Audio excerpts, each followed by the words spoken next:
Ring of Honor during WrestleMania weekend honestly always has been a big deal to us. I remember going to the Ring of Honor shows in Atlanta. They were the first Ring of Honor shows that I've ever gone to. I remember watching Ring of Honor videos on YouTube for the longest time, seeing my friends Ravi, Miguel, even Instant Classic 8, talking about how good Ring of Honor was, and not really understanding why you would want to buy a DVD to follow a wrestling company when you know you could watch WWE or TNA on cable television and not have to pay for a DVD, pay for shipping, and want to follow a product that way. And then once I got there, I realized how much Ring of Honor was 2 steps ahead of WWE when it came to in-ring wrestling. Every match that were on those shows in Atlanta were better than almost any match that happened at WrestleMania. They might not have had the John Cenas or the Triple H's or the Undertakers. They might not have had those big names. They might have been headlined by guys that were only in the main event of WWE once they were there, like Shelton Benjamin, guys like Charlie Haas, the world's greatest tag team, who headlined that show going up against the Kings of Wrestling. But they really turned me on to the product. And I know that I really only watch a lot of Ring of Honor. When I go to these shows, I don't follow the product other than, listening to the reviews on Ryan and Vinny when they talk about them, I believe, during the Sunday night shows. But it sort of keeps me up to date. Every once in a while, things pop up into the news along the way. Somebody's best of DVD comes out. I go out of my way to check it out. But I don't really find my ways watching the product unless it's the pay-per-views, like the 13th anniversary show, which was a little bit above average, but really didn't really knock it out of the park. I believe that ran a few weeks ago, and I saw that the Bullet Club had won all the championships in New Japan. I really thought that was a guarantee that this WrestleMania show in Redwood City would be a show that all of the New Japan Bullet Club would be a part of, but instead they wrestled on the 13th anniversary show, which was held in Las Vegas.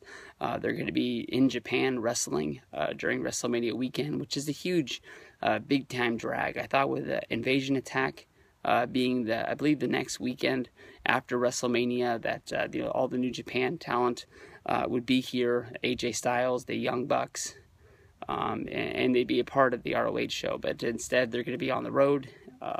It's big time news with Samoa Joe leaving TNA. He was able to sign with sign with ROH to wrestle a few shows. It's heavily rumored that he's not going to be here that long. That the ROH show before WrestleMania, he's going to be doing the show. It's going to be his last show that he's contracted to do with ROH, and then he's going to sign either with WWE or NXT, and that's going to be some of the biggest news to come out of WrestleMania weekend. That Joe's there. How much in the tank Samoa Joe has to deliver, I'm not really sure, but he's a guy that really could wrestle. He shows a lot of heart when he's in the ring. Honestly, he's one of those guys that gives whatever he's given inside of the ring. I mean, if he's told to go out there and have a 5-minute TV match, he's going to go out there and give a 5-minute TV match. But if he's put into a main event and it's something that really does deliver, he stands up to the plate and he gives twice as much to the guys that he's inside of the ring with. You think about the Samoa Joe versus Kurt Angle matches. I know that we haven't seen one of those Dynamite matches in a few years, but I'm sure if TNA would have delivered and given us one of those matches as a main event on a pay-per-view, Samoa Joe would have stepped at the plate. He would have known what he had to do to get that match over, and he would have delivered. Samoa Joe is going to be wrestling in the main event, going up against Jay Briscoe. Jay Briscoe is the champion of ROH. A little bit surprising. He did keep the championship at the 4-way at the 13th anniversary show. He did basically get beat by everyone that was inside of that match, which is setting up him versus a lot of those guys in singles matches along the way. But to cap off WrestleMania weekend, Supercard of Honor, he's going to be going up against Samoa Joe, probably the biggest name that's gone through there. He was a big time champion that really put them on the map at a time when people were really starting to recognize Ring of Honor. They had CM Punk, they had Bryan Danielson, but Joe went on an historic run for Ring of Honor, just basically beating everybody in his path. And they have a whole DVD that you should really go out of his way, having matches against Kobayashi and other big-time talents that were in Ring of Honor as well. But it's going to be a good match. I know that last year was a selling point for us to go to the Ring of Honor show, mostly because of the the ladder wars that went down with Adam Cole. Adam Cole has an injury. Doesn't look like he's going to be a part of this year's show. It's a big time drag. You know, he was a good time champion for Ring of Honor. He always wrestled in good matches, and it's sad to see that I'm not going to be able to see him wrestle this year. Also on the show is going to be Jushin Thunder Liger. He's going to be coming over from Japan, wrestling a match for the television championship against Jay Lethal. That should be nothing more than dynamite. Jay Lethal is a guy that has always wrestled big time matches. I know that people still look at him as Black Machismo, the Macho Man ripoff from TNA, Impact Wrestling. But you know, he's held that championship for almost a year now, since, you know, joining Truth Martini and turning heel at last year's Supercard of Honor.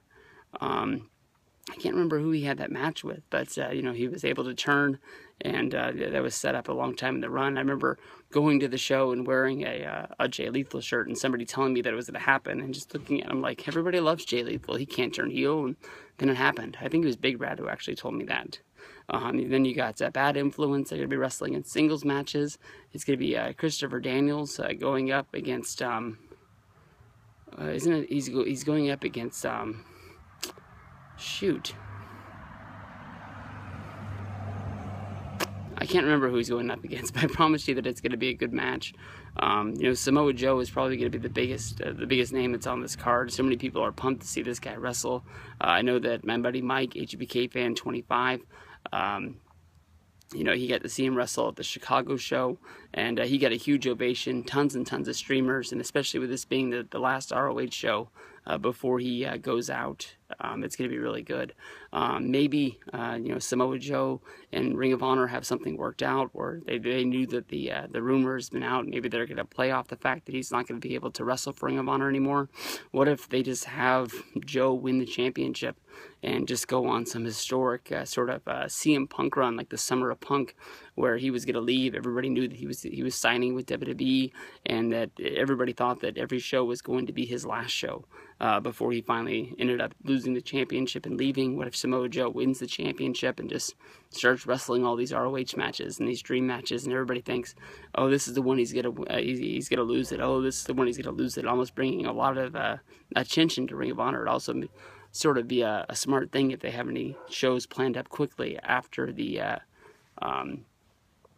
Supercard of Honor show here. But it's going to be a lot of fun going to the show. Ring of Honor always delivers. They always have great matches. I got third row seats, so I'm pumped about that. And Daniels is wrestling against Roderick Strong. That's who he's wrestling against. That should be a really, really good match. Roderick Strong, of course, the PWG champion right now. You know, I know Frankie Kazarian is on there, but I can't remember who he's wrestling against either. But it's going to be fun. ROH, always a good time. Wish we could go to the NXT show, but you know they put that show there for a reason. It sort of made ROH the ticket that everybody wanted, not the ticket that everybody wanted to get rid of. But I'm glad we're going to Redwood City. It's going to be a ton of fun, the drive there, the drive back, and of course, Kaiju Big Battle afterwards.